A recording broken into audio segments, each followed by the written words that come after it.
Noche a todos. Dios les bendiga. Amén, bendiciones. Buenas Gracias. noches, bendiciones. Bendiciones. Bueno, un gusto de estar con ustedes nuevamente. Vamos a hablar entonces de los profetas. Los profetas. Vimos algo sobre los libros históricos, los libros, perdón, el Pentateuco primero, los libros históricos. Ahora vamos a ver algo de los profetas. Lo vamos a dividir en dos clases. Después vamos a ver algo de los libros poéticos. Y luego vamos a entrar un poquito en el contenido de algunos de ellos. Yo quiero entrar en los profetas mayores, en contenido. Hoy vamos a entrar a Isaías y la próxima clase vamos a seguir con profetas y vamos a ver Jeremías, ¿ya? Pero algo muy, muy superficial. Sin embargo, con el propósito de mostrar cosas que seguramente para ustedes van a ser novedad, ¿ya? Bueno, veamos entonces los libros proféticos. Los proféticos del Antiguo Testamento, habíamos dicho que los judíos hacen una división un poco distinta del Antiguo Testamento a como nosotros la hacemos. Para ellos tampoco se llama Antiguo Testamento porque no reconocen un Nuevo Testamento. Para ellos no hay la palabra testamento, en hebreo es berit y en griego es diatheke, es la misma palabra que pacto. Entonces, para ellos el antiguo pacto, o para nosotros, lo que es el antiguo pacto, el pacto que Dios hizo con Israel, para ellos es el único pacto. Entonces, no reconocen un antiguo pacto y un nuevo pacto en Cristo, porque para ellos Jesús de Nazaret no es el Mesías. Así que esta terminología de antiguo y nuevo pacto o antiguo y nuevo testamento, para ellos no corre. ¿M? Y simplemente le llaman a las escrituras que para nosotros es Antiguo Testamento, le llaman la Tanaj. ¿M? Y se escribe así. Esta palabra Tanaj es un acrónimo de la primera letra de cada una de las tres divisiones del Antiguo Testamento. La T de Torá, la N de Nevi'im, que significa profetas, y la K o J, se pronuncia como J, son los Ketuvim. ¿M? Entonces, la primera sección es la Torá, que se escribiría así en hebreo, y significa instrucción, y también se puede traducir como ley. Después vienen los Nevi'im, que se escribe así en hebreo. La palabra Naví significa profeta, Nevi'im significa profetas en plural. ¿M? Y luego están los Ketuvim, Katav es el verbo escribir, Ketub es lo escrito y Ketuvim sería el plural. Ketuvim significa los escritos o los demás escritos, las demás escrituras aparte de la ley y los profetas. Y entonces para ellos los profetas es la sección central en... y estos profetas los dividen en dos grupos. Son 8 rollos, serían 4 rollos que le llaman profetas anteriores y posteriormente 4 rollos que le llaman los profetas posteriores. ¿Ya? Estos profetas anteriores son más antiguos, son anteriores al cautiverio babilónico y los llamados profetas posteriores, bueno, en realidad no es así, tan así, porque Isaías es anterior también al profeta, digamos, al cautiverio babilónico. Más bien los profetas anteriores son libros de carácter más histórico, ¿verdad? Que para nosotros son libros históricos. Josué, Jueces, los dos libros de Samuel, los dos libros de Reyes, que para ellos los dos libros de Samuel ocupaban un mismo rollo y los dos libros de Reyes ocupaban un mismo rollo. Y los profetas posteriores son 4 rollos: Isaías, Jeremías, Ezequiel y el rollo de los 12. Los 12 le llaman a los profetas desde Oseas a Malaquías. ¿M? Oseas, Joel, Amós, Abdías, Jonás, Miqueas, Nahún, Habacuc, Sofonías, Ageo, Zacarías y Malaquías. Todos esos profetas ocupaban un solo rollo. ¿M? Entonces, nosotros, los profetas anteriores, los consideramos libros históricos, no los contamos dentro de los profetas y solamente consideramos como profetas lo que ellos llaman los profetas posteriores. Sin embargo, ellos no consideraban a Daniel como un profeta dentro de los libros proféticos, sino que lo consideraban dentro de los escritos, ¿m? Junto con Ruth, con Esther, con Edras, Nehemías, que son libros históricos, y crónicas. Y también, ¿verdad?, junto con los libros poéticos. Y es porque Daniel eh, utiliza mucho, ¿verdad?, el lenguaje lírico, bastante poesía, y en eso se parecen los libros poéticos. Pero también Daniel, la mitad del libro es historia. Entonces se parecen los libros históricos como Ruth, Esther, Crónicas, ¿m? Edras, Nehemías. Em, pero vamos a ver entonces en detalle, en resumen, para los judíos, lo que nosotros consideramos los libros proféticos, para ellos son profetas posteriores y son cuatro rollos: Isaías, Jeremías, Ezequiel y los 12. Para nosotros le llamamos Antiguo Testamento, ¿verdad? Antiguo Testamento o Antiguo Pacto. Este nombre se lo dio San Jerónimo, el traductor de la Vulgata Latina, un erudito católico del siglo IV, a quien el Papa Dámaso le encargó traducir el Antiguo Testamento y el Nuevo, traducirlos desde los idiomas originales al latín. Ya existían versiones en latín, pero el Papa quería una versión oficial de la Iglesia Católica y no versiones, digamos, versiones hechas por cualquier persona. Así que se escogió a uno de los grandes eruditos de ese tiempo y, y le llamó a la Tanaj, le llamó Antiguo Testamento, ¿ya? O Antiguo Pacto. A los otros libros, ¿verdad? Después de Cristo, le llamó el Nuevo Testamento o Nuevo Pacto. Nosotros, los profetas, los libros proféticos, los dividimos en dos partes, lo que llamamos profetas mayores y profetas menores. Y la división no es por importancia, no es porque los mayores sean más importantes que los menores, sino por extensión. Los libros que llamamos profetas mayores son libros más grandes y los que llamamos profetas menores son más breves, ¿ya? Entonces los profetas mayores tenemos Isaías, Jeremías, Ezequiel y Daniel. ¿Mm? Bueno, el primer verso de cada libro yo lo puse aquí en hebreo. El nombre de Isaías en hebreo es em, Yesha, Yeshayahu. ¿Mm? Ese es el nombre Isaías, Yeshayahu. Que Yesha significa salvar o salvación y Yahu es la abreviación de Yahvé. O sea, su nombre significa salvación de Yahvé. ¿M?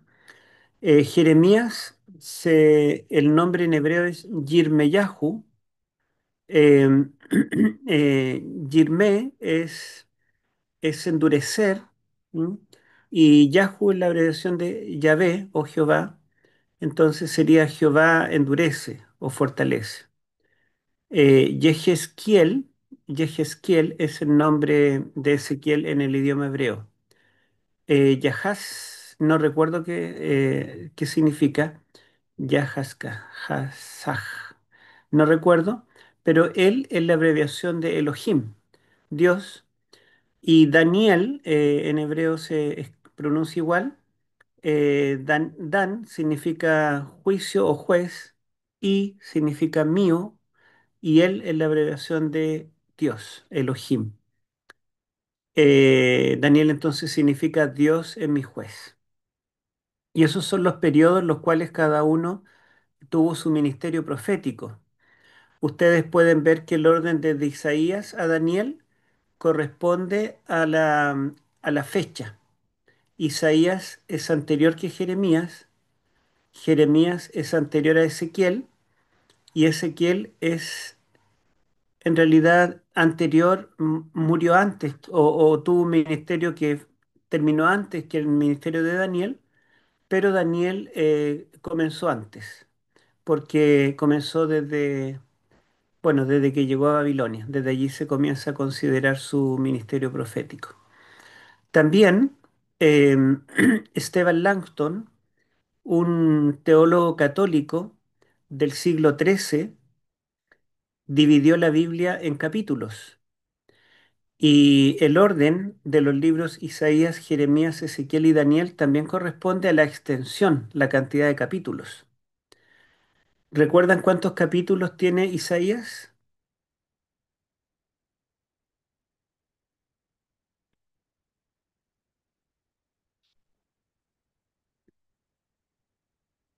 66. 66. Esteban Langton lo dividió en 66 capítulos. Jeremías tiene poco menos, tiene 52. Ezequiel tiene poco menos, tiene 48. Y Daniel tiene bastante menos, tiene 12. Entonces podemos ver que estos cuatro profetas van del que tiene más capítulos al que tiene menos capítulos. O también podríamos decir del que tuvo un ministerio más antiguo al que tuvo un ministerio más reciente. Entonces los profetas mayores abarcan más o menos del 750 a.C. al 535. Eso es más de 2 siglos. ¿M? Aunque Isaías es más largo que Jeremías y que Ezequiel en capítulos, los capítulos son más cortos y los rabinos que han contado las palabras de cada libro del Antiguo Testamento nos dicen que el libro más largo de la Biblia es Jeremías. Tiene más o menos 22.000 palabras hebreas. El segundo más largo es Ezequiel. Tiene como 21.000 palabras. Y luego viene Génesis, pero de los profetas sería Isaías, ¿m? Que tiene como 19.000 palabras. Así que en orden de longitud, en estricto rigor, sería Jeremías, Ezequiel y después Isaías. Pero en cuanto a cantidad de capítulos, Esteban Langton lo dividió entonces 66 capítulos, 52 y 48. ¿Ya? El libro de Daniel en las Biblias católicas no tiene 12 capítulos. ¿Alguien sabe cuántos capítulos tiene en la Biblia católica? Tiene 14. ¿M? Porque añadieron dos capítulos apócrifos que circularon en el tiempo intertestamentario, un par de siglos antes que viniera Cristo a la tierra.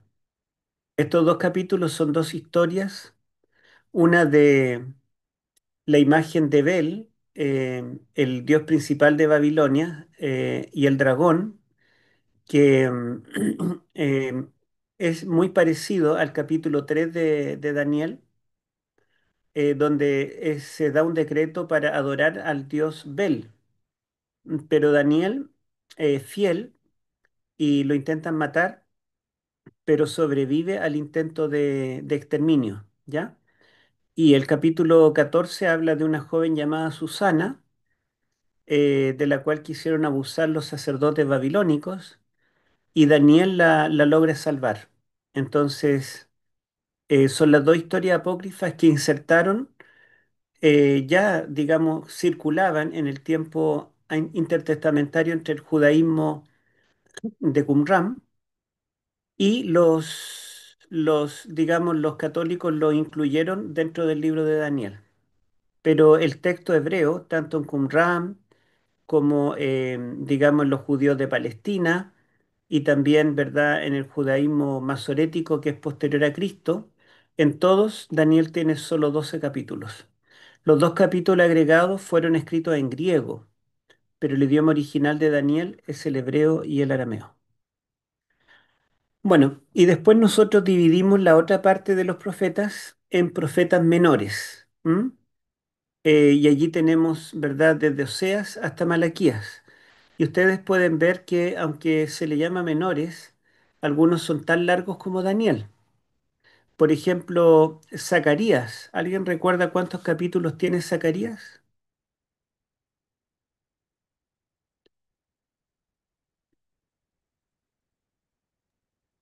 14, 14.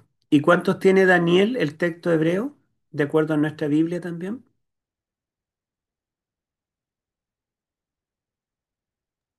12, 12. Entonces, en estricto rigor, Zacarías tiene más capítulos que Daniel. ¿M?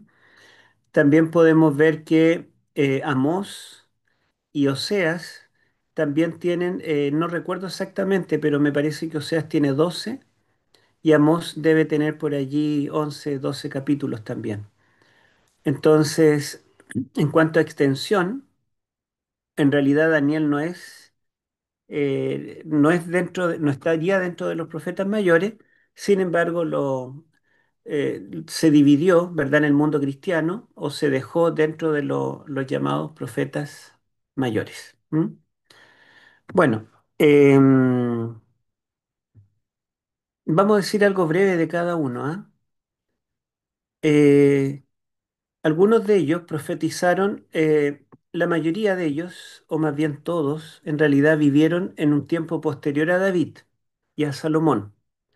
Recuerden que en tiempos de Saúl, David y Salomón, el reino de Israel estuvo unido. Hubo un solo rey para las 12 tribus. Pero a la muerte de Salomón, eh, Jeroboam tomó el reino del norte, 10 tribus, y el hijo de Salomón, nieto de David, llamado Roboán, solo gobernó la tribu de Judá y Benjamín al sur. Y desde ese momento en adelante, en el resto de la historia del pueblo de Dios, Israel estuvo dividida en dos naciones. La llamada Israel, que estuvo al norte, y la llamada Judá, que estuvo al sur. Entonces los profetas, todos los profetas que escribieron, desde Isaías hasta Malaquías, o tuvieron un ministerio profético en Israel, en el norte, o un ministerio profético en Judá al sur, o algunos tuvieron un ministerio profético en ambos lugares. Tuvieron que profetizar tanto en Israel como en Judá. ¿M? En el tiempo de la monarquía unida también hubo profetas, pero estos profetas no dejaron un libro profético propiamente tal como estos, ¿ya? Em, por ejemplo, dentro de los profetas importantes de la monarquía unida estuvo Samuel, Natán, ¿verdad? Micaías, y también tenemos que un poco después, cuando comienza la monarquía dividida, en Israel, la parte norte, tuvimos al profeta Elías y al profeta Eliseo, que tuvieron un ministerio muy importante, lleno de milagros, ¿verdad? En un tiempo de gran apostasía. Incluso ellos resucitaron muertos y Elías se fue con vida al cielo. Entonces, son extraordinariamente grandes profetas, sin embargo, no nos dejaron un libro escrito como estos. ¿M? Pero los profetas que escribieron dejaron un mensaje profético que es para la posteridad. No solo era para el pueblo de Israel de su tiempo, sino que era un mensaje que debía trascender en el tiempo y también en el lugar. O sea, es un mensaje que es para todos nosotros, de todos los lugares y todos los tiempos. Bueno, Oseas fue un profeta que profetizó tanto en Israel como en Judá. Más bien en Israel, era de Israel, pero profetizó en ambos reinos. Y la historia de Oseas es bastante interesante porque su mensaje profético es más que solamente oráculos que Dios le revela y él tiene que comunicarlos. O sea, debe dar un mensaje profético con su propia vida. Su vida, su testimonio, sus vivencias muestra el mensaje que él está entregando. ¿M? Si ustedes lo han leído, dice la historia de Oseas que Dios lo llama para que se case con una ramera y se casa con Gomer, una mujer ramera que había tenido una vida perdida y después que se casa con Oseas sigue viviendo igual. Ella no se regenera, no cambia de vida, sino que sigue prostituyéndose. Y tienen tres hijos, pero Oseas no sabe si los hijos son de él o son de algún otro. Sin embargo, Oseas recibe el mandato de Dios de amarla y amar a los hijos. Y Oseas hace tal cual como Dios le dice. Finalmente esta mujer se cansa de ser una esposa y de ser una madre y deja a los hijos abandonados y a Osea también. Osea debe quedarse a cargo de los hijos y ella se va con los amantes y vive durante años con los amantes, viviendo una vida perdida, hasta que finalmente ya no es tan joven, no es tan bella, no es tan atractiva y por lo tanto ya no, digamos, ya no tiene tanto éxito comercial y, y comienza a empobrecerse, comienza a vender todo lo que tiene, comienza a endeudarse y llega un momento climático en el cual Gomer ya no tiene nada más que comer, no tiene cómo vivir, no tiene dónde vivir, está tan llena de deudas que para pagar las deudas debe venderse como esclava, o sea, llega a lo más bajo. Y cuando ella está en el mercado y la están ofreciendo como esclava, Dios le habla a Oseas y le dice, vende todo lo que tienes, toma todos tus ahorros, anda y compra a Gomer de nuevo y ámala como si, como si siempre te hubiera sido fiel. Entonces Oseas vende todo lo que tiene y compra a Gomer y la lleva y la tiene con él. Entonces la vida de Oseas, él tiene que ilustrar la situación del pueblo de Israel con Dios. Israel es como Gomer, le es infiel a Jehová con cada dios que aparece, ¿verdad? Con los dioses de Canaán, con los dioses sirios, con los dioses de Tiro, Sidón, con los dioses filisteos, los dioses egipcios, etcétera. Y Dios ama a Israel y Dios busca a Israel y lo cuida, lo protege, pero Israel finalmente apostata de Dios. Israel lo abandona. Y a pesar de eso, cuando Israel cae en cautiverio y pasa a ser un pueblo, ¿verdad? Subyugado, Dios lo rescata y paga un precio muy alto para rescatar a su pueblo. Y esto está ilustrando no solamente el rescate del cautiverio, sino que está ilustrando el mayor rescate que haría Jehová por su pueblo. Pagó un precio infinito, dio a su propio hijo. El don del hijo, ¿verdad? Alguien dijo que cuando Dios entregó a su hijo, dio todo el cielo en un don. Dios pagó un precio infinito por nuestro rescate, a pesar de nuestras infidelidades, ¿verdad? Y de nuestra corrupción. Entonces, Oseas no solamente tiene un mensaje que predica de boca, de labios, sino que su vida es un mensaje. ¿M? Bueno, después tenemos el profeta Joel, algunos le llaman profeta apocalíptico, porque él tiene que anunciar el día de Jehová, el día grande y terrible, la destrucción, no solo de Judá e Israel, sino que tiene que anunciar una destrucción para todas las naciones de Canaán. ¿M? Esta destrucción vendrá con Asiria primero y después con Babilonia. Y todas estas naciones que son vecinos con Judá, incluyendo Judá, finalmente desaparecerán. Y utilizo un lenguaje simbólico en algunas ocasiones, ¿verdad? Hay una mezcla de lenguaje literal con lenguaje simbólico para enunciar estos eventos. Eh, no está claro la época en que escribió Joel. Se piensa que fue más o menos contemporáneo con Oseas, pero hay otros piensan que fue muy posterior en el tiempo de Jeremías, un siglo después, ¿ya? Y fue de Judá. Amós, Amós es un profeta bastante antiguo, un poco anterior a Isaías, contemporáneo con Oseas, y profetiza también sobre Judá e Israel. Y Amós tiene que amonestar, fíjense que es el mismo tiempo de Oseas, cuando el pueblo de Dios está completamente descarriado, es infiel a Jehová, le ha dado la espalda. Y él entonces tiene que anunciar la apostasía de Israel y de Judá, pero la forma como lo hace es una forma muy astuta, porque él primero condena los pecados de los filisteos en forma pública, en la plaza pública, y todos los judíos y los israelitas dicen amén, ellos son paganos, tienen que sufrir, ser exterminados.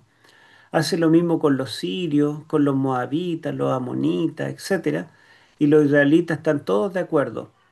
Pero finalmente dice que estos juicios también vendrán sobre Israel porque es tan culpable como todas esas naciones paganas que lo rodean.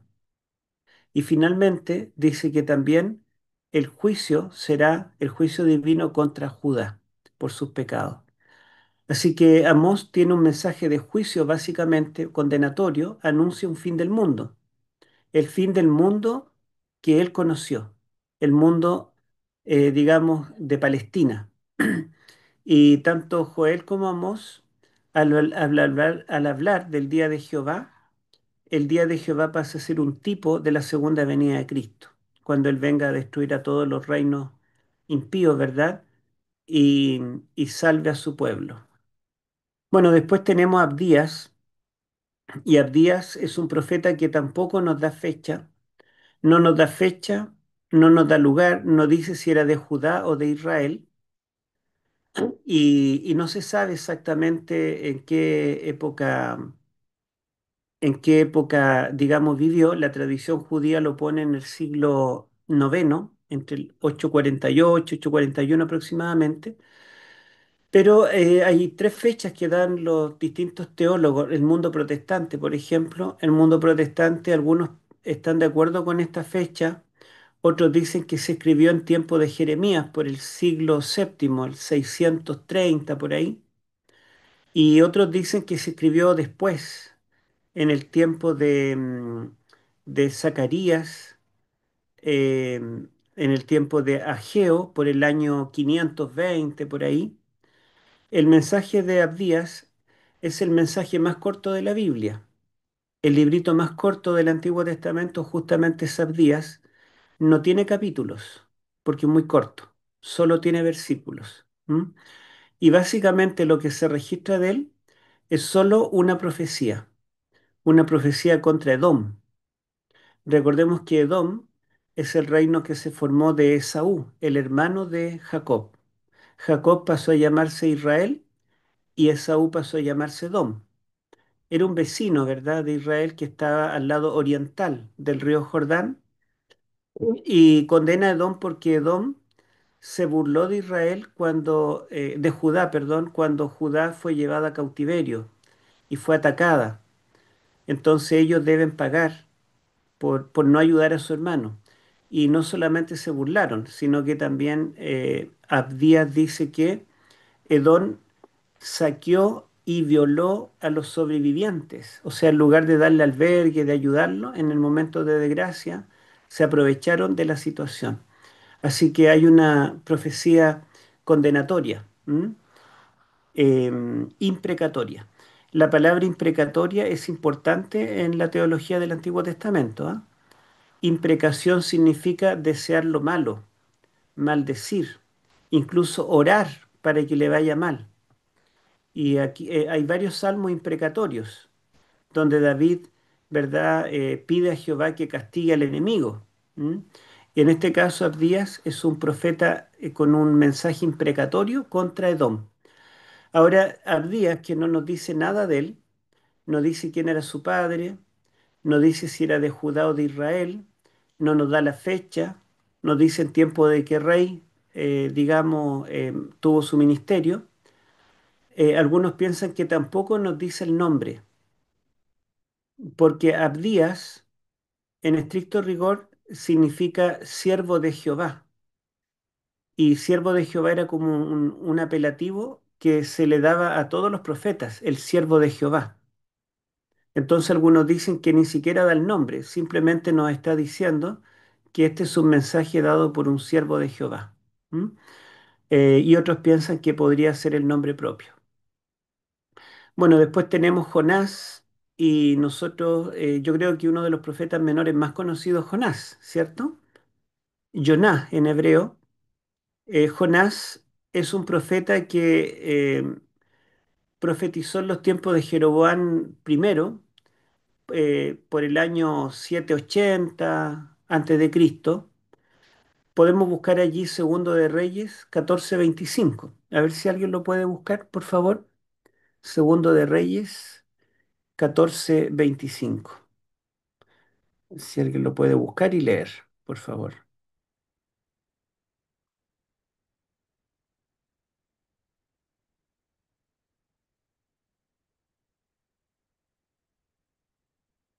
¿Alguien lo tiene? Segunda de Reyes, capítulo 14. 14:25. ¿Sí? A ver, Ujú. 14, Segunda de Reyes, capítulo 14, verso 25. Él restauró los límites de Israel desde la entrada de Amad hasta el mar de Arabá, conforme a la palabra de Jehová, Dios de Israel, la cual él había hablado por su siervo Jonás, hijo de Amitai, profeta que fue de Gad Ezer. Ya. Entonces, ese Jonás que anunció las obras de Jeroboam segundo es hijo de Amitai. Y el Jonás que escribió el libro es Jonás, hijo de Amitai. Entonces es el mismo, ¿ya? Solamente que no sabemos si fue contemporáneo con Jeroboam primero o vivió antes. Porque fíjense que el texto dice que todo lo que hizo Jeroboam primero es el cumplimiento de lo que había anunciado Jehová por medio de su siervo Jonás. Entonces, al parecer, Jonás vivió antes incluso y había anunciado que estas cosas ocurrirían. Y Jeroboam, cuando reinó, entonces cumplió con lo que él decía. Yo les voy a mostrar acá, solamente para que ustedes recuerden, los reyes de Israel, después de la muerte de Salomón, el primero se llamó Jeroboam y le llamamos Jeroboam primero porque hubo otro Jeroboam. Luego vinieron unos cuantos y tenemos que hay un segundo Jeroboam que está acá, el número 14, ¿ya? Este vivió entre el 790 al 750, redondeando antes de Cristo. ¿M? Pero, y dice que las obras de él fueron el cumplimiento de la profecía de Jonás.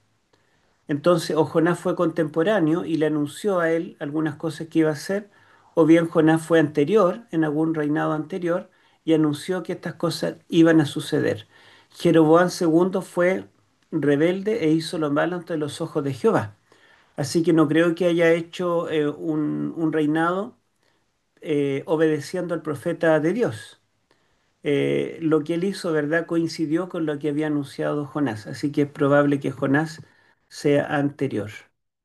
Bueno, después tenemos, y el hecho, digamos, lo que él profetiza o lo que nos escribe en su libro, no nos dice nada de todo lo que él amonestó a los reyes judíos o israelitas, sino que nos dice solamente la historia de Nínive, que Dios lo mandó a profetizar contra Nínive. ¿M? Al igual que Abdías, entonces lo único que nos dicen en su libro es que dan un mensaje profético contra una nación vecina de Israel. Después tenemos Miqueas, y Miqueas es contemporáneo con Isaías y profetiza sobre Judá al igual que Isaías, y tiene que anunciar la apostasía de Judá, el castigo que vendrá, que será el cautiverio babilónico, pero también Miqueas destaca la misericordia de Jehová. ¿M? Se ve nítidamente en Miqueas cómo Jehová tendrá misericordia del pueblo de Judá a pesar de su apostasía. ¿M? Después viene Nahum, ¿m? Nahum, que es contemporáneo con, digamos, con el profeta Jeremías, y él también profetiza contra Nínive, y es profeta de Judá. ¿M? Él anuncia la caída de Nínive, que ocurrió el año 612 a.C., y es uno de los profetas menores porque escribe bastante poquito, es cortito. ¿M? Luego tenemos a Habacuc, y Habacuc es un profeta, también tiene 3 capítulos, me parece, 2 capítulos, 3 o 4, no recuerdo, un par de capítulos que son, digamos, oráculos proféticos, y un último capítulo que es un poema o una oración. ¿M? Habacuc es el profeta reclamón, ¿m? Porque comienza reclamando a Dios y continúa reclamando, pero el último capítulo, que es una alabanza a Jehová, en esa alabanza él confiesa que confía en Jehová. ¿M? Y es interesante porque Habacuc, bueno, Habacuc cuestiona por qué hay tanta apostasía en Judá, que es pueblo de Dios, y por qué Dios parece que no hace nada. Y Dios le dice, no, yo estoy observando todo. Y no es que no hago nada, voy a enviar a Babilonia para que acabe con Judá. Y los babilonios no tendrán misericordia, porque es un reino más cruel que Judá. Entonces Habacuc, en vez de quedarse satisfecho, le reclama de nuevo y le dice, ¿y por qué vas a mandar a alguien que es más malo que nosotros? Eso no es justo.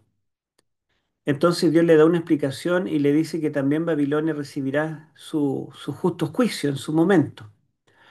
Y así Habacuc cuestiona, como decía Dios, pero finalmente tiene el cántico de alabanza en el cual termina diciendo que aunque se seque la vid, aunque la higuera no produzca su fruto, aunque no haya eh, semilla en el campo, aunque no tenga ovejas ni vacas, con todo yo confiaré en Jehová. Y esta confesión de confianza en Jehová es importante porque Habacuc tiene el oráculo que dice que el justo por la fe vivirá, un versículo que dividió el mundo cristiano en dos, catolicismo y protestantismo. El catolicismo, en la contrarreforma luterana, el catolicismo dijo que este texto, el justo por la fe vivirá, pusieron, citado por supuesto en Romanos 1:17, ¿verdad?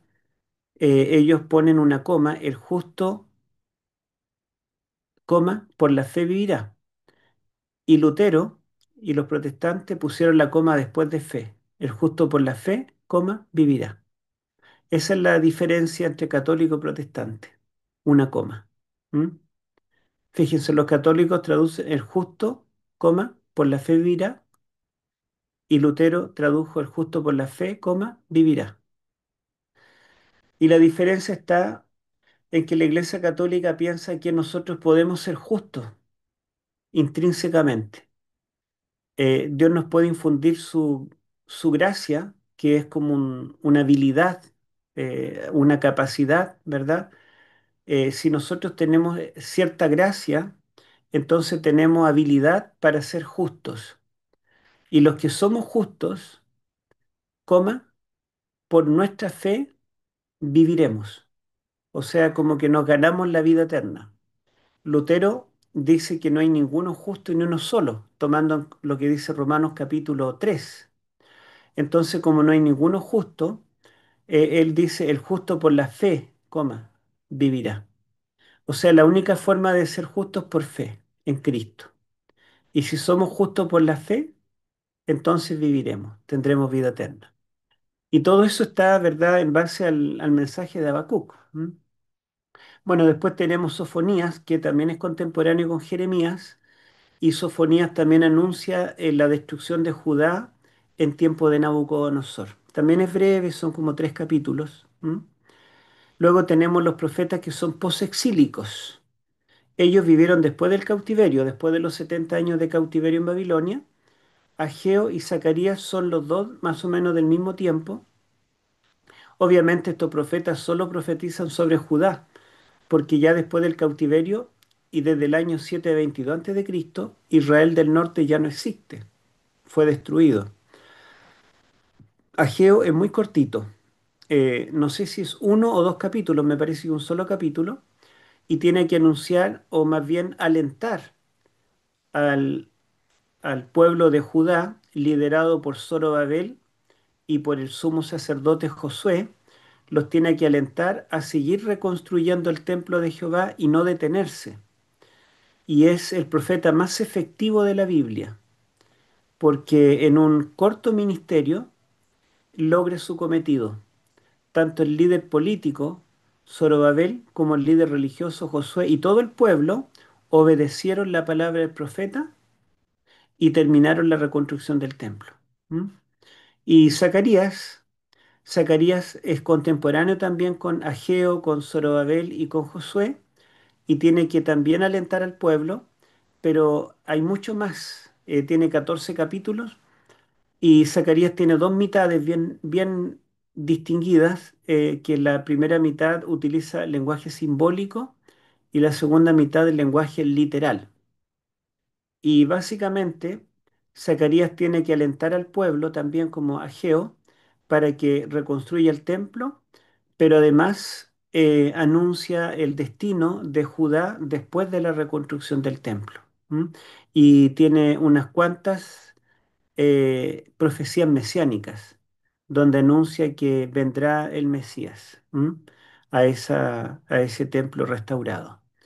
Malaquías, el último de los profetas del Antiguo Testamento, bien posterior, en torno al año 450 a.C. Malaquías vive en un tiempo cuando ya el templo está reconstruido, Judá ya es autónoma prácticamente, el pueblo ha logrado prosperar, ya no viven una vida tan apretada como vivieron en tiempos de la reconstrucción, ya los samaritanos no son un problema, todos tienen su casa propia, están bien estables, y el pueblo ya nunca más volvió a adorar un ídolo. Ahora este pueblo aprendió de la lección y no adoran ningún dios pagano. Sin embargo, su religión es todo, digamos, una apariencia. Los sacerdotes cumplen al pie de la letra todas las leyes y ofrecen los sacrificios diarios y todo lo que Dios pide. Pero Dios les reclama porque dice que ellos em, ofrecen el animal tuerto, el animal ciego, el animal cojo y los animales más gorditos que deberán ser para Jehová, se los comen como un asado los fines de semana. Y se emborrachan y viven en fiesta. Los sacerdotes viven como reyes. ¿M? Y el pueblo que trae sus diezmos y su ofrenda a los sacerdotes, en vez de ofrecerlo a Jehová, los disfrutan ellos. Entonces Dios condena a los sacerdotes en el capítulo 1 y en el capítulo 3 condena al pueblo, porque el pueblo no está diezmando, no está ofrendando. Entonces los condena y le dice que ellos están robando a Dios. Seguramente el pueblo tiene desconfianza de los sacerdotes y por eso no está diezmando ni ofrendando, pero Dios dice que a pesar de eso el pueblo está obligado a cumplir con sus diezmos y su ofrenda porque pertenecen a Jehová. ¿M? Y hay una promesa, ¿cierto? Allí también de bendición, si el pueblo es fiel a Dios. O sea, en el fondo el mensaje de Malaquías es un llamado al pueblo de Dios que ya está estable, está bien establecido, está bien, digamos, políticamente, económicamente, pero se ha olvidado de Jehová no porque tiene ídolos, sino que se ha olvidado de Jehová porque aunque son muy religiosos y cumplen con todo, lo hacen solamente de apariencia. ¿M? Bueno, este es un pequeño repaso de los profetas menores en cuanto a contenido. Ahora, las profecías en sí, debemos distinguir dos tipos de profecías. Un tipo de profecía que es llamada clásica y un tipo de profecía que se llama apocalíptica. ¿M? La, la profecía clásica, y aquí tengo los paralelos, ¿verdad? La profecía clásica mayormente son oráculos. Oráculo significa que se aparece un mensajero, puede ser un ángel, puede ser Jehová, y le entrega un mensaje oral. Oíd palabra de Jehová. Y aparece el ángel y le revela un mensaje y el profeta va y va ante el rey y le dice, estas palabras de Jehová. O bien el profeta se para en la plaza y le habla al pueblo, dice, palabra de Jehová que vino a mí. Esos son oráculos proféticos. Pero en cambio la profecía apocalíptica es mayormente visiones, donde el profeta es llevado, ¿verdad?, a otro lugar, a otro tiempo a veces, y se le muestra a través de símbolos, de animales, ¿verdad?, y otras cosas, se le muestra lo que va a acontecer. ¿M? Los dos son profetas, Pero en la profecía clásica, como digo, mayormente Jehová envía un mensajero celestial al profeta, el profeta lo recibe y el profeta lo debe anunciar, ¿verdad? O al pueblo o al rey y ponerlo por escrito. En cambio, el profeta apocalíptico, Jehová le revela a través de una visión en el cual el profeta puede ser llevado a otro lugar, a otro tiempo, y a través de símbolos le está revelando lo que quiere decir. ¿M? Eh, los libros proféticos en general tienen ambos tipos de profecías, pero en casi todos los profetas predomina la profecía clásica. Y el que predomina la profecía apocalíptica en el Antiguo Testamento es Daniel. ¿M? Otra característica es que la profecía clásica está dada mayormente en un lenguaje literal. Por ejemplo, Isaías 13 anuncia la caída de Babilonia. Lo mismo Jeremías capítulo 51. Y ellos dicen que Dios castigará a Babilonia, secará las aguas del río Éufrates, vendrá un rey del oriente y dice que destruirá Babilonia y Babilonia nunca más será habitada. Bueno, no hay nada que interpretar. O sea, cuando dice que es Babilonia que va a ser destruida, es Babilonia, no se está refiriendo a otra nación. Cuando dice que será un rey del oriente, incluso Isaías capítulo 44 le llama por nombre, dice que será, se llamará Ciro. Y literalmente Ciro es el que destruye Babilonia. Cuando dice que el río Éufrates será secado, también sabemos, ¿verdad?, por los historiadores Genofonte y Heródoto, que Ciro secó el río Éufrates y pasó por debajo de los muros en seco por el río hacia el interior de Babilonia. Y cuando dice que Babilonia nunca más será habitada, Babilonia después fue destruida y nunca más fue habitada hasta el día de hoy y nunca lo será. Entonces, una profecía que está dada completamente en lenguaje literal. En cambio, la profecía apocalíptica, allí predomina el lenguaje simbólico. Por ejemplo, Daniel 7 dice que ve cuatro bestias. Y estas bestias ni siquiera son bestias normales, porque es un león pero con alas de águila. Y después se para y tiene corazón de hombre.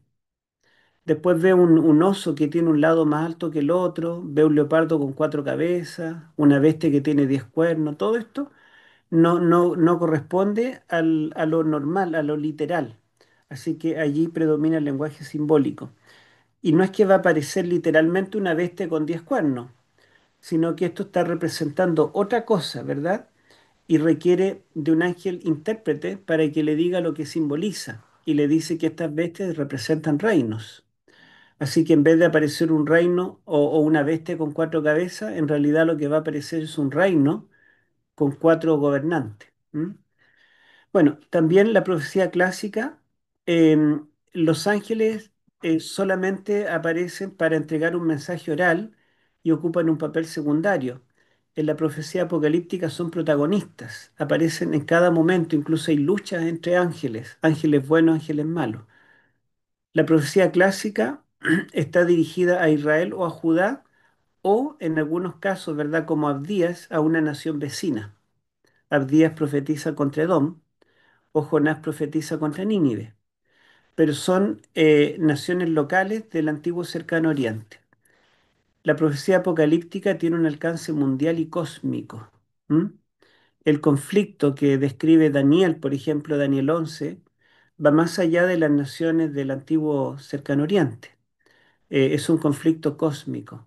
Incluso los seres celestiales están luchando entre ellos. Miguel contra el príncipe de Persia. La profecía clásica predomina, o sea, la profecía se proyecta a un corto plazo. Por ejemplo, Jonás da un mensaje a Nínive: de aquí a 40 días, Nínive será destruida. ¿Mm? Fíjense que no, la mayoría de las profecías clásicas se cumplen en tiempo del profeta. Hay algunas que se cumplen poco después, pero generalmente son a corto plazo. La profecía apocalíptica es un mensaje que es para el tiempo del fin, una frase usada solo por Daniel en el Antiguo Testamento. ¿Mm? Ese tiempo del fin es el tiempo cuando el Hijo del Hombre reciba el reino y cuando Miguel resucite a a los que duermen en el polvo de la tierra para recibir vida eterna. Entonces, claramente, ese clímax de la profecía no tiene que ver con algún periodo del Antiguo Testamento, con algún rey judío o con el rey Ciro, sino que va mucho más allá de la historia, ¿ya? Así que el alcance de la profecía apocalíptica es cósmico en cuanto a geografía y es, verdad, es para el tiempo del fin en cuanto al tiempo. El tiempo y el espacio, ¿verdad? Es todo abarcante. La profecía clásica, el tiempo y el espacio es limitado. El espacio es circunscrito a las naciones que rodean a Israel y el tiempo es un tiempo a corto plazo, máximo mediano plazo. La profecía clásica puede ser preexílica o posexílica, o sea, anterior o posterior al exilio. En cambio, la profecía apocalíptica es exclusivamente exílica.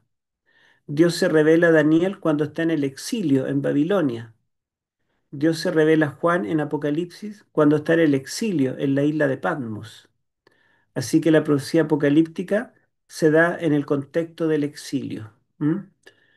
Y bueno, hay una última característica que el mundo protestante en general no concuerda, por eso lo puse con signos de interrogación, pero tanto los judíos como los católicos dicen que la profecía apocalíptica es seudónima. Pseudo significa engaño, o sea, el nombre del autor es mentira. El autor no existió. Entonces ellos dicen que Daniel nunca existió, sino que el que escribió este libro vivió en el tiempo de Antíoco Epífanes, por el año 160 Cristo. Y no hay profecía verdadera porque como él vivió en el tiempo cuando venía Grecia decayendo y Roma iba subiendo, él pudo anunciar los cuatro imperios porque sabía que Babilonia ya había existido, Medo-Persia ya había existido, Grecia estaba llegando a su fin y podía ver que el próximo imperio iba a ser Roma. Entonces, en vez de vivir antes de los imperios y profetizar hacia el futuro, el autor de este libro vivió después de los imperios y él nos cuenta de los imperios que ya son pasados como si fuera algo futuro. Es un libro engañoso. Utiliza un seudónimo, un nombre de alguien que vivió antes. Y por otro lado, ¿verdad? La profecía es falsa profecía, no es real. Nosotros, el mundo protestante en general, no estamos de acuerdo con esto, a diferencia, como digo, de los católicos y los judíos. La mayor parte del mundo protestante cree que todos los profetas bíblicos son profetas verdaderos y creemos la información que nos da la palabra de Dios. Si Daniel dice que él vivió en el tiempo de Babilonia, nosotros creemos que Daniel vivió en el tiempo de Babilonia, ¿ya? Así que esto, que los profetas apocalípticos usan un seudónimo y los profetas clásicos usan el nombre del profeta, no sería una diferencia y ni siquiera sería un elemento que nosotros consideramos. ¿M? Bueno, comparando los profetas con los reyes, aquí hay un cuadro, miren, que resume los reyes de Israel, los del norte acá, un reino que duró poco, comienza con Jeroboam a la muerte de Salomón, aquí está la monarquía unida, después viene Jeroboam y termina con Oseas en el año 722 Cristo y Judá que comienza con Roboam y dura bastante más y termina con Sedequías en el año 756 Cristo. Entonces serían los reyes de Israel y los reyes de Judá.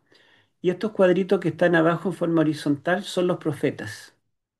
Entonces hubo profetas en el norte, Elías y Eliseo, que no escribieron, y dentro de los que escribieron tendríamos a Jonás, Amós y Oseas. La mayoría de los profetas entonces fueron profetas que Dios envió para el reino de Judá. Y fíjense que se concentran en el tiempo del cautiverio babilónico. Acá se concentran los profetas. Hubo unos pocos antes del cautiverio y otros pocos después del cautiverio. ¿Mm? Ya. Acá tenemos la cronología. Yo había mostrado este cuadro también antes. Este fue el periodo de la monarquía unida. hasta Salomón.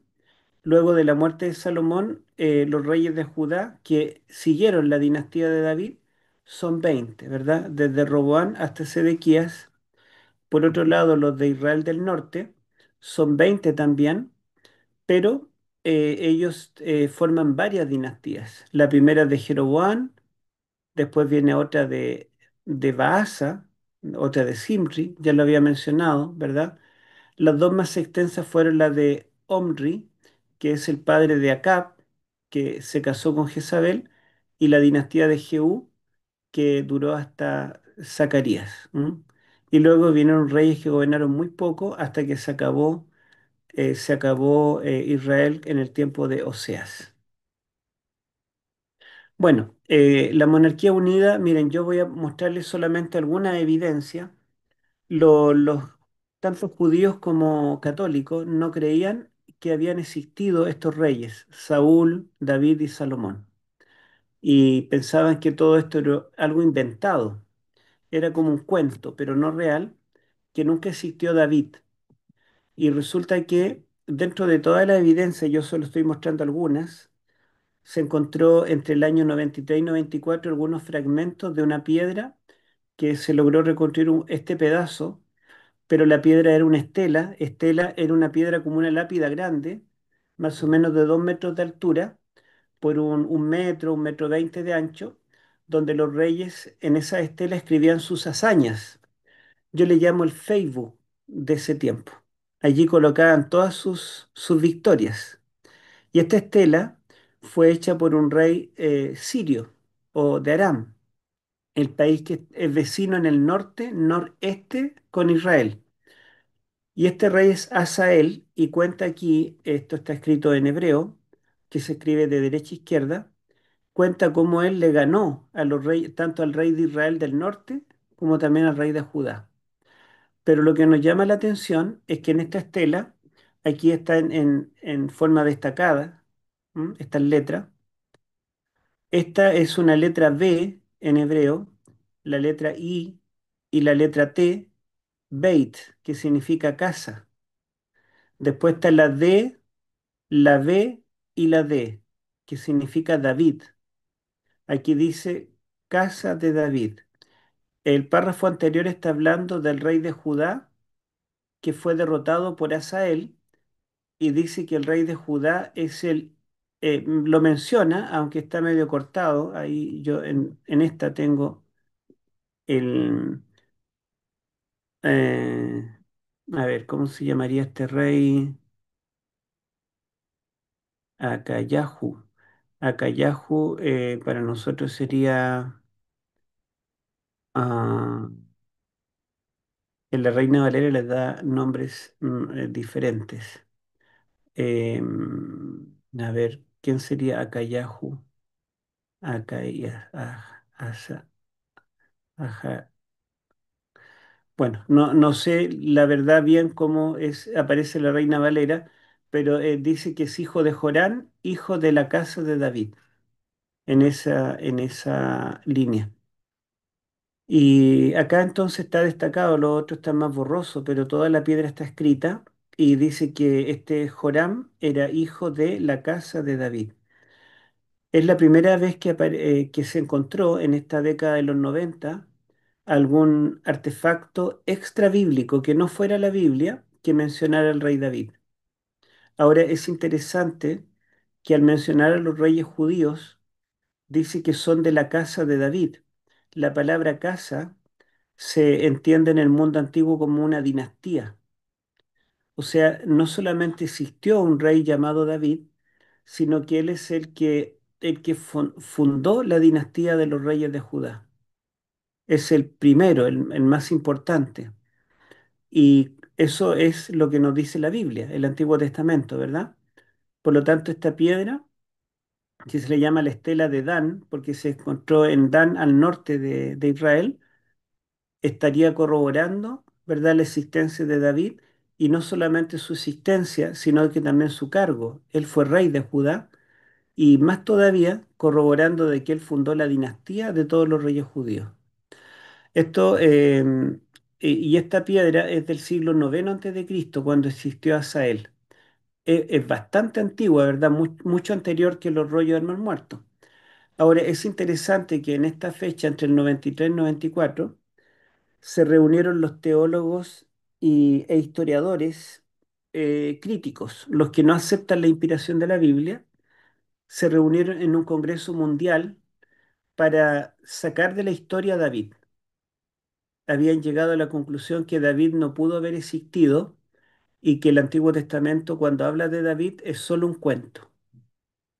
Imagínense lo que significaría para nosotros los cristianos, porque Jesús es el Mesías porque es el hijo de David. Entonces, si David no existió, también, ¿verdad? Queda tambaleando Jesús de Nazaret. Y cuando en este congreso se iba ya a borrar de la historia el nombre de David, Gila Cook, la arqueóloga que encontró esta piedra, lo comentó, ¿verdad? Llamaron a los teólogos que estaban allí en este congreso y le dijeron, David existió. Y los críticos les impactó tanto que ellos pensaron que era una mentira, que era un fraude, y buscaron todas las pruebas para desmentir la existencia de esta piedra, pero las piedras hablan. ¿M? Estos son los dos personajes que encontraron la piedra. El que estaba a cargo de esta expedición era el arqueólogo Abraham Biram, y la arqueóloga que lo encontró fue Gila Cook. ¿M? Abraham Virán estaba a cargo del grupo de arqueólogos. Ellos terminaban de trabajar y se iban, pero había una mujer. ¿M? Fíjense que la mujer tiene sus dones. Gila Cook se quedaba al final porque ordenaba. Ordenaba la herramienta, recogía las cosas, dejaba todo bien limpiecito, como son las damas. Y dentro de recoger cosas, estaba recogiendo alguna herramienta y se dio cuenta que debajo de unos escombros había una piedra que era distinta porque era una piedra que era muy lisa. Entonces dijo, me da la impresión de que esa no es una piedra común, pareciera que fuera algo elaborado. Y bueno, y como ellas, las damas, tienen el don de la curiosidad, se comenzó a acercar para mirar la piedra y mientras se acercaba, notó que tenía como letras y dijo, claro, no es una simple piedra, esta piedra está escrita. Así que se acercó y finalmente pudo leer, ¿verdad? Allí en el hebreo antiguo, este mensaje. ¿M? Y esto cambió la historia de la monarquía de Israel. Bueno, el reino dividido en los reyes de Israel del norte, recuerden que el primero fue Jeroboam y el último fue Oseas. Los pueblos antiguos registraban los nombres de los reyes en sellos. En Mesopotamia, Asiria, Babilonia y Persia, los sellos tenían forma de un cilindro, así. Era como un cilindro que estaba grabado. Y como ellos escribían en escritura cuneiforme sobre tabletas de greda blanda, que después las ponían al horno o al sol para que se endurecieran, cuando el rey ponía en su sello, colocaba el cilindro y lo hacía rodar para los dos lados y quedaba estampado los datos del rey y algunas figuras. En cambio, en Palestina, los reyes israelitas, los reyes edomitas, moabitas, amonitas, filisteos, los sellos estaban en el anillo.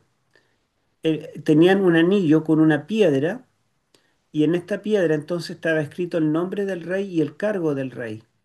Y ellos la imprimían sobre una pelotita de greda que colocaban sobre el rollo que querían timbrar y ahí quedaba entonces estampados los datos del rey. ¿M? Generalmente se sacaban el anillo y lo tomaban así con los dos dedos, pulgar e índice, y lo apretaban. ¿M? Bueno, y aquí tenemos un ejemplo de un papiro israelita, eh, de los israelitas que vivían en la isla de Lefantina en el tiempo del Imperio Medo-Persa. Se encontró este rollo así tal cual, entero. Obviamente el sello del anillo no está, pero está la pelotita de greda, que se llama bula. La bula entonces era la pelotita de greda que se colocaba en el nudo para que no lo desataran, se le colocaba el sello y se endurecía la greda Entonces nadie podía abrir el rollo a menos que rompiera el sello. Y por la parte de atrás de la bula se nota la cuerda, ¿verdad? Y se nota la fibra del papiro, de lo cual era hecho el papel. Bueno, se encontró la piedra del anillo de un siervo del rey Jeroboam. Acá en hebreo dice le, significa de. Em, Aquí dice Shema. Shema es el nombre de este siervo. Le Shema significa perteneciente o de Shema. Obed, Obed significa siervo. Y aquí dice Jeroboam. Jeroboam sería el nombre Jeroboam. ¿M? Entonces, es interesante que Jeroboam hubo dos. El primer rey de Israel del norte se llamó Jeroboam, pero también hubo un segundo. No sabemos exactamente a cuál de los dios perteneció. Y se encontró también la piedra del anillo de un siervo del último de los reyes, Oseas. Tenemos entonces un sello que menciona el nombre del primero y del último rey de Israel. Esta fue encontrada en 1993 y aquí está escrito, está al revés, o sea, en la forma como nosotros lo escribimos, porque al colocarla sobre la greda queda al derecho para ellos. Le Obed, que significa perteneciente a Obed, Abdi, perdón, Abdi, y aquí dice Obed, y ahí dice Jo, Jochea. Jo, digamos, así se pronuncia en hebreo, Jochea, que sería Oseas, ¿m? El último rey de Judá. Bueno, yo dije que iba a haber algo de Isaías, no sé si queda tiempo, a ver, yo creo que ya no queda tiempo, ¿verdad? Lo dejaremos para la próxima clase. Quizá digo algo general de los cuatro profetas mayores que me dediqué un poquito a los menores, pero digo algo general de Isaías. Bueno, Isaías, los cristianos le hemos puesto un sobrenombre. ¿Ustedes saben cuál es el sobrenombre que le pusimos a Isaías?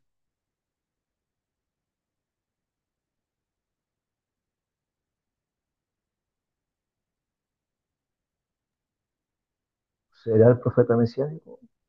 El profeta mesiánico. Ese es el sobrenombre que le dimos a Isaías.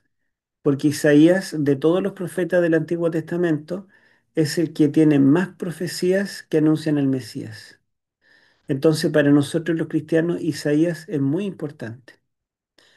Y casi todos los evangelios comienzan en su primer capítulo citando a Isaías. Por ejemplo, Mateo comienza con una genealogía, ¿verdad? Y esa genealogía nos lleva hasta el nacimiento de Jesús. Y dice que Jesús nace de una virgen para que se cumpliera la palabra del profeta Isaías, que dice, He aquí la virgen concebirá y dará a luz un hijo y llamará su nombre Emanuel. Eso está en Mateo 1:22.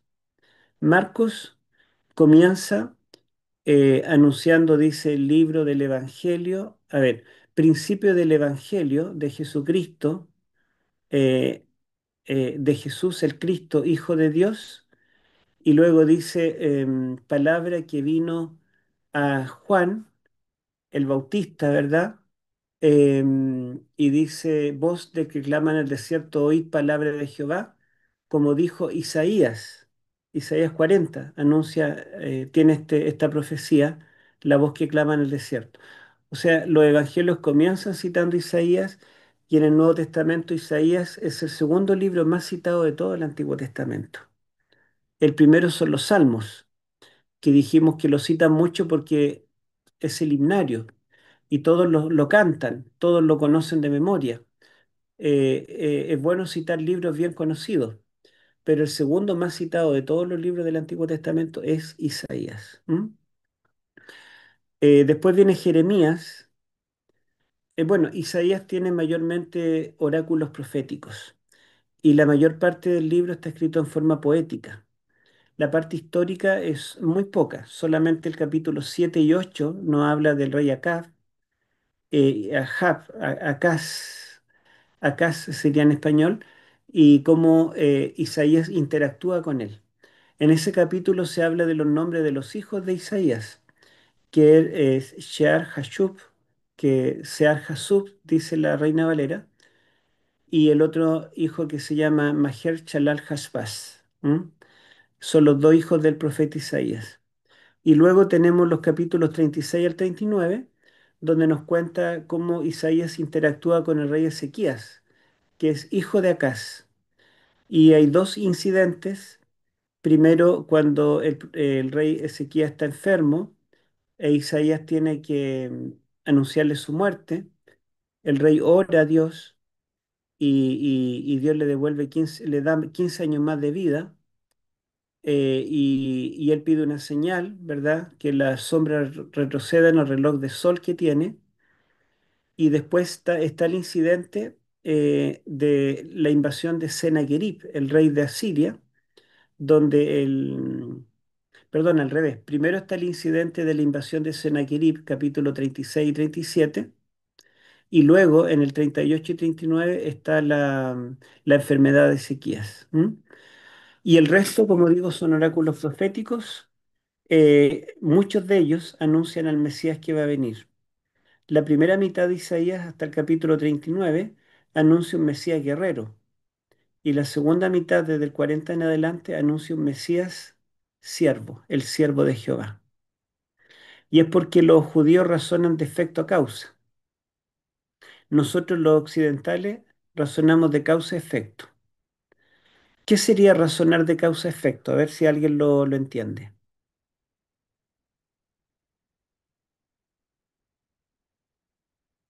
Nosotros, en el mundo moderno occidental, razonamos de causa a efecto.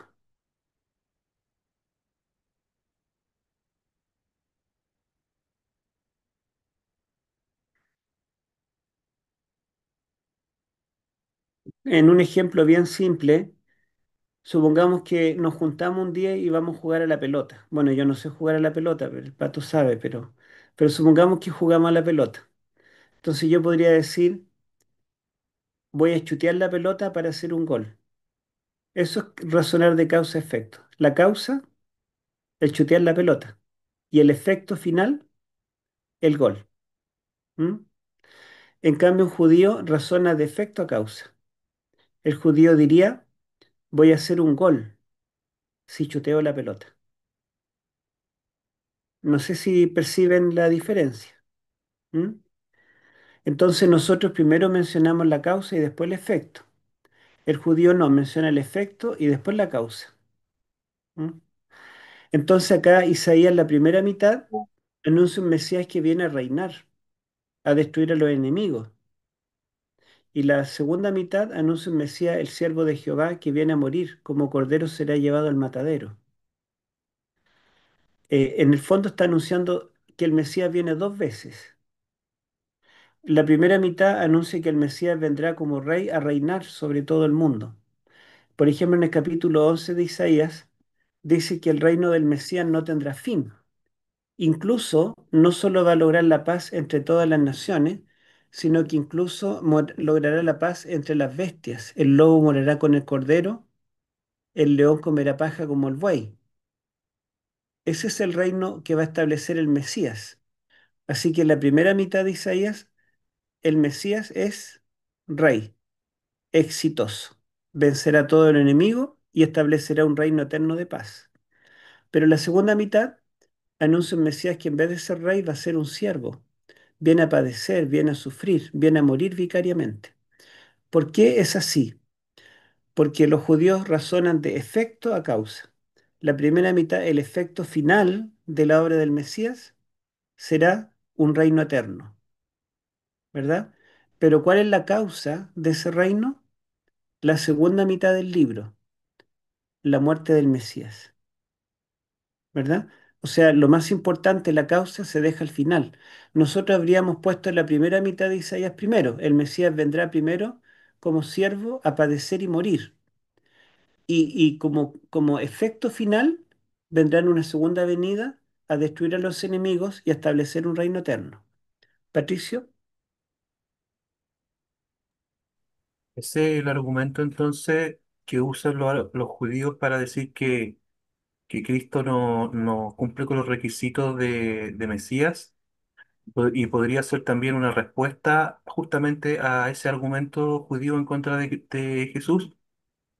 Claro, justamente ellos tenían claro, porque el Señor reveló estos mensajes en el idioma de ellos y en la forma de razonar de ellos. Ellos tendrían que entenderlo mucho mejor que nosotros, pero resulta que dejaron que las circunstancias que ellos estaban viviendo fueran la norma para interpretar la escritura. Interpretaron la escritura a la luz de lo que ellos estaban experimentando. Fíjense que ellos experimentaron un cautiverio de 70 años de los babilonios. Cayó Babilonia y siguieron viviendo en cautiverio de los persas. Cayeron los persas, siguieron viviendo en cautiverio de los griegos. Cayeron los griegos, siguieron viviendo en cautiverio de los romanos. Y cada uno de estos reinos fue cada vez más cruel con ellos. Entonces, ante esa situación, ellos leían el Antiguo Testamento eh, a la luz de las circunstancias que vivían. Lo pasaban por ese filtro. Y como estaban cautivos, ¿qué es lo que esperaban del Mesías? Que los liberara, ¿verdad? Entonces les interesaba las profecías que anunciaron un Mesías rey, un Mesías luchador, un guerrero, que destruyera a todos los enemigos y los convirtiera a ellos en un reino eterno, ¿cierto? Y eso es lo que esperaban. Entonces las profecías que anunciaban el Mesías sufriente, cada vez las descuidaron más, las dejaron de leer y solamente leían los pasajes que a ellos les gustaban. Y yo les digo a ustedes, eh, ¿de qué se predica generalmente en el púlpito cristiano? Los textos, ¿verdad?, que a nosotros los cristianos nos interesan. Textos de aliento. Si leemos Salmos, generalmente leemos las promesas. Pocas veces leemos en los salmos, por ejemplo, los salmos de juicio, de condenación. No lo usamos mucho.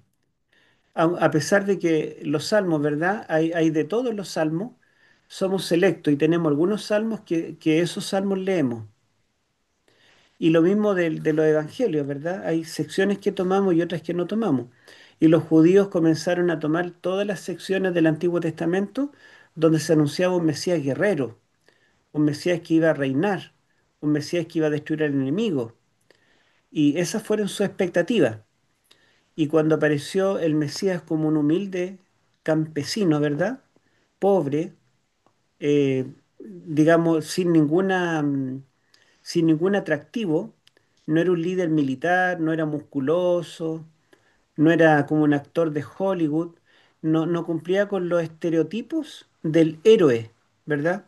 Que también Hollywood nos ha vendido un estereotipo de un héroe, de un Mesías.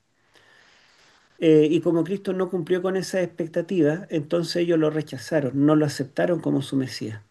Y cuando Pilato le da a elegir entre Barrabás o Jesús, Barrabás ya había matado a un romano. O sea, Barrabás se la jugaba en el fondo. Era un criminal, era un delincuente, pero era un criminal que odiaba a los romanos. Entonces, entre Jesús o Barrabás, prefirieron a Barrabás. ¿Mm? ¿Se dan cuenta? Ese fue el problema con los judíos del primer tiempo. Digamos, las expectativas que ellos tenían del Mesías los inhabilitaba para poder comprender y aceptar a Jesús de Nazaret. Patricio. Sí, sí, escuchando la respuesta, está ok. Estaba pensando mientras hablaba eh, sobre, sobre este Cristo. Ujú. No, me queda clara la respuesta. Ya. Bueno, también piensen ustedes que a veces la gente del mundo, cuando nosotros les predicamos de Cristo y le decimos que Cristo puede librarlos del pecado, puede sacarlos de la droga, Cristo puede cambiar su vida, hacer que ellos ya no sigan fornicando o qué sé yo, o robando, ellos no aceptan a Cristo porque no quieren un Cristo así, pues quieren seguir viviendo en pecado. Lo que quieren es un Cristo que les dé plata, un Cristo que los saque de las deudas, un Cristo que les dé fama, un Cristo que le ayude a tener un auto lujoso, porque esas son las expectativas que hoy en día tiene la gente. Así que cuando nosotros anunciamos al Cristo de la Biblia, al Cristo que fue humilde, el Cristo que murió por nuestros pecados, y hablamos de un reino espiritual, el reino de los cielos. La gente lo que quiere es un reino material, quiere un reino terrenal. Entonces, Cristo no solamente no cumplía con las expectativas de los judíos, sino que tampoco cumple con las expectativas que hoy en día la gente tiene. Y por eso es que muchos no quieren ser cristianos, porque piensan que lo material, lo mundano, ¿verdad? El éxito, la plata, el atractivo físico, los lujos, eso es lo que vale. Y si Cristo no me ofrece eso, si el cristianismo no me entrega eso, entonces no quiero. ¿Mm? Me acordé de la pregunta, eh, esa misma aparente contradicción que existe entre ese Isaías que habla de un Mesías guerrero y después, posteriormente, el Mesías sufriente. Ujú. Esa aparente contradicción es lo que quizás ha llevado a ciertos eruditos a pensar que estas secciones o ciertas secciones del libro de Isaías fue escrito por diferentes autores. Sí, Gracias. justamente las dos mitades de Isaías son bien distintas y el Mesías que anuncia cada una también es distinto, pero hay elementos que muestran que es el mismo autor. Por ejemplo, Isaías utiliza la frase el Santo de Israel, así le llama a Dios. No hay otro autor del Antiguo Testamento que le llame así.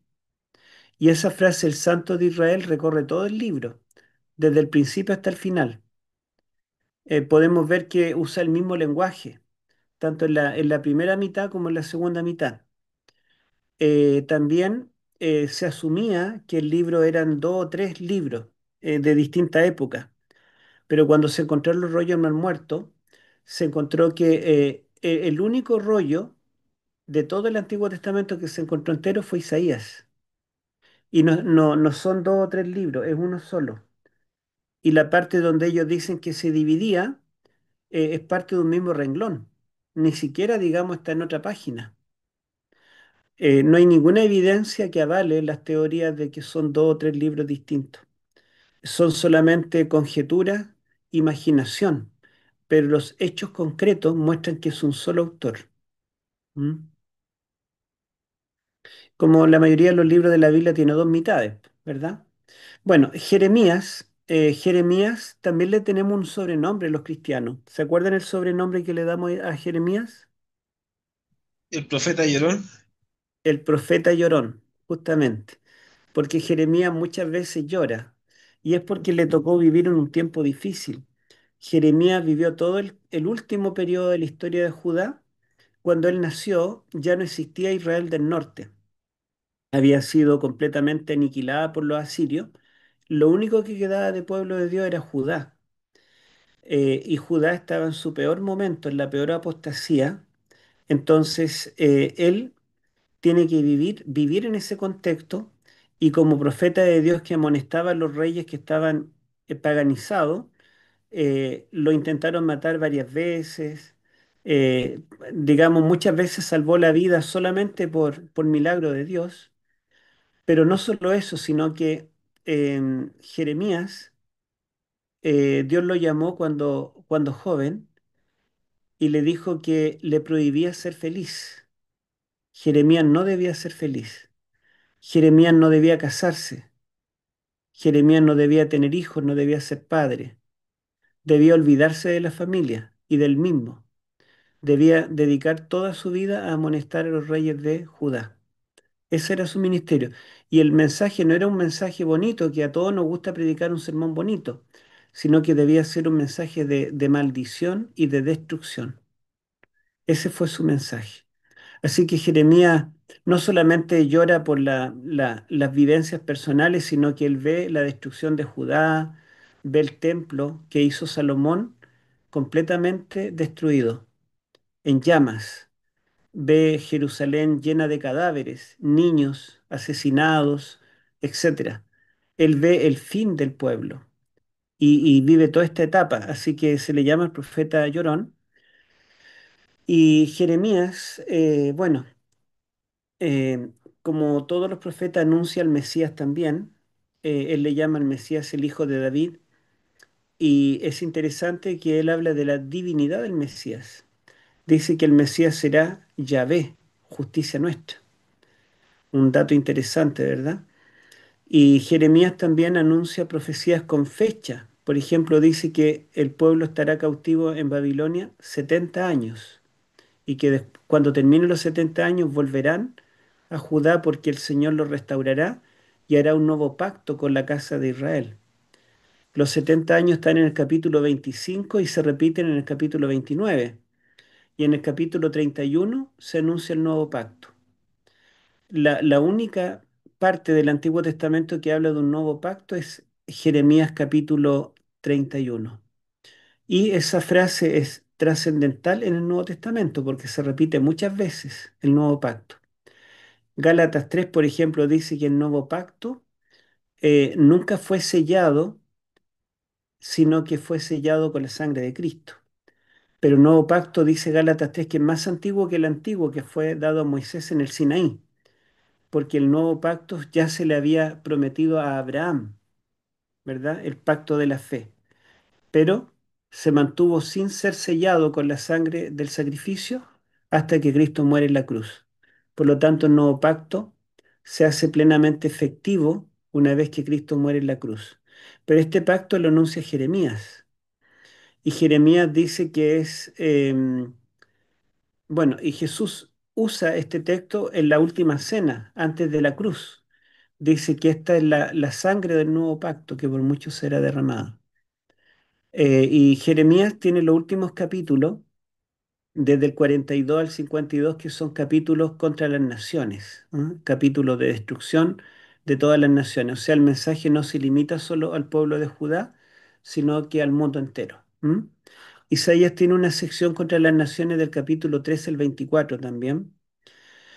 Y Ezequiel también vive en el cautiverio, pero a diferencia de Jeremías, él fue llevado cautivo en la segunda invasión de Nabucodonosor. Esto fue el año 597 a.C. Y él fue llevado como sacerdote. Y en el cautiverio mismo fue llamado a la misión profética. O sea, él no era sacerdote en Judá y pasó 5 años en Babilonia como cautivo sin ser profeta, pero allí Dios lo llama a profetizar en la última etapa de su vida. Entonces, y él tiene que padecer también, él está casado, tiene familia, pero eh, el día que Judá es tomada por Babilonia, Dios le quita la vida a su esposa. Entonces, así como el pueblo que está en Judá va a sufrir la destrucción, él va a sufrir allí en Babilonia, va a sufrir la muerte de su esposa. Y Ezequiel em, también anuncia al Mesías como pastor. Es el hijo de David, pero no tanto por el rey David, sino por el pastor que pastorea el rebaño. Ese pueblo que está cautivo como ovejas dispersas tendrá un pastor que los va a restaurar y es el Mesías que va a venir. Los últimos capítulos de Ezequiel, del capítulo 33 al 48, son capítulos de restauración. ¿M? O sea, a pesar de estar viviendo en el cautiverio, finalmente Dios restaurará todo mejor de lo que era antes. El capítulo 33, Dios lo llama a ser atalaya. Después tenemos un capítulo muy famoso, el 36, donde dice Dios que renovará el corazón de los hijos de Judá. Capítulo 37 anuncia en la visión del Valle de los Huesos Secos, ¿verdad? Que es un resucitar de Judá. Capítulos 38 y 39 habla de la destrucción de los enemigos representados por Gog y Magog. Capítulo 40 en adelante, el 48, es la restauración de la ciudad y del templo. Y el último versículo, fíjense cómo dice el último versículo de Ezequiel. Ezequiel 48, el último versículo, búsquenlo, si alguien lo tiene.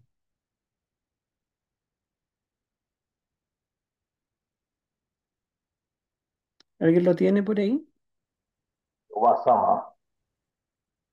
Claro, léalo completo, a ver, por favor. en derredor tendrá 18.000 cañas, y el nombre de la ciudad desde aquel día será Jehová Sama. Ya. Entonces, a Jeremías se le muestra que todo se restaurará, el pueblo, el templo y finalmente la nueva Jerusalén.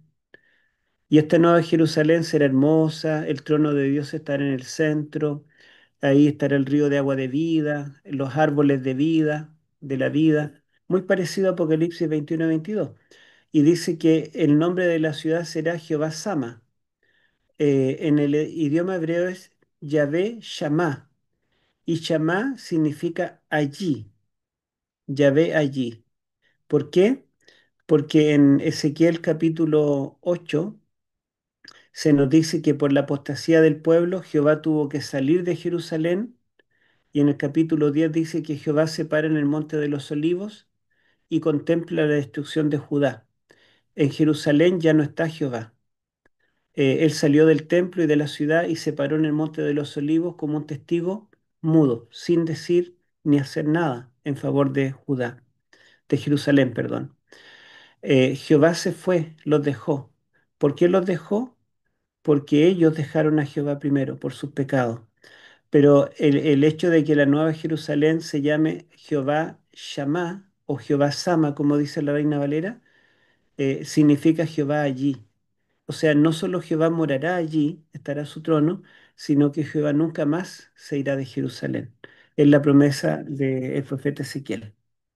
Y finalmente Daniel, ¿verdad? Daniel es el libro más diferente a los otros libros proféticos porque mezcla ambas profecías y predomina la apocalíptica. Y también Daniel tiene el 60% del libro está escrito en arameo.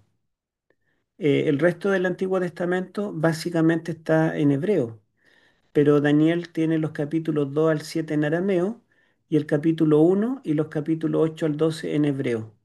Así que es un libro bilingüe. Y Daniel vive en el cautiverio, pero no con el pueblo judío, sino en la corte de Babilonia. Y tiene que testificar allí a los reyes de Babilonia y de Persia. Y las profecías que él recibe no son solo para su pueblo, sino que son para toda la humanidad, ¿verdad? Tiene un alcance cósmico y tiene un alcance también hasta el tiempo del fin, hasta la restauración de todas las cosas cuando Miguel resucite a los que han creído en el Señor. Esos son los profetas mayores y menores, ¿verdad? Un panorama. Vamos a entrar un poquito más en detalle usando datos arqueológicos, algunos datos históricos en la próxima clase. Y después de eso vamos a ver los profetas, perdón, los libros poéticos. Si hay alguna pregunta, alguna opinión, yo les voy a mostrar aquí el rollo de Isaías, que lo había puesto para que ustedes lo vieran. La mayoría de los libros del Antiguo Testamento solo se encontraron fragmentos que los expertos han tenido que juntar como quien arma un rompecabezas, y aún así no están completos. Pero el único libro entero es este, fíjense, Isaías, 7,34 metros de largo. Se hizo el Museo de Jerusalén, se le llama el Museo del Rollo, porque de hecho tiene forma de el cántaro donde se guardaban los rollos, y debajo está en el centro el rollo de Isaías. Miren, todo alrededor se puede ir leyendo, dar la vuelta y leerlo entero. Un libro que tiene más de 2100 años de antigüedad. Y esa es una réplica del mismo tamaño. Fíjense lo largo que sería este rollo. El único libro que se encuentra completo de todos los libros del Antiguo Testamento. Bien. Si alguien quiere comentar algo, preguntar, opinar, acotar quizá algo.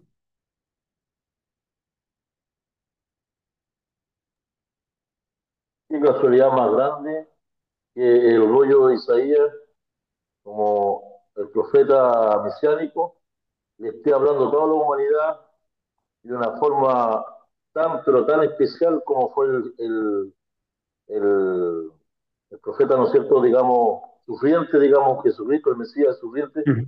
le está dando una información, pero magistral a toda la humanidad. Justamente ese Sí. rollo está completo. Si vamos a ver un trasfondo, habla del Cristo, del Mesías, pues, imagínense, como salvación para toda la humanidad. Me llama la atención eso es una. Y la otra, mi querido hermano, el pastor, dice que cuando usted habla de efecto a causa, Ujú. no sé si está bien un error, pero me vino rápidamente cuando Jesucristo habla con Tomás y le dice estas palabras. Tomás se creyente, ¿cierto? No incrédulo, porque él quería ver para creer.